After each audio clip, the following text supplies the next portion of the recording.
Hello mga mamis, number 5 na pull apart cupcake yung gagawin ko ngayon.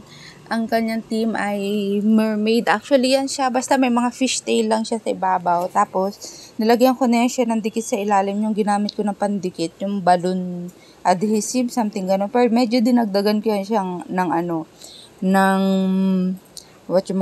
ng glucose kasi nga medyo malayo-layo yung biyahe nito. So far, maayos naman siya na ihatid. And then sa icing, kapag ganyan na masyadong vibrant siya, yung labas lang yung kinukulayan ko ng maigi sa loob, medyo light color lang. Though, yung icing ko na yan, medyo kinulang ako. Pag ganyan kasi, mas makakatipid ka and hindi siya ganong nag-stain sa bibig kahit paano. Pag sobrang dami kasi ng food color, pwedeng pumait yan siya or masyadong mag-stain talaga sa bibig. Ayan na mapansin ninyo, medyo light color.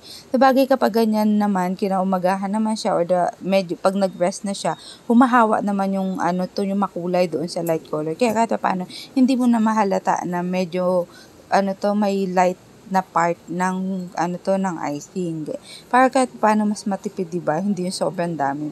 And then yung sa fishtail na yan, 4 lang yun na ilagay ko sa video, pero 5 talaga yan siya. Hindi ko napansin, may naiwan pa pala. 5 yung ginawa ko kasi.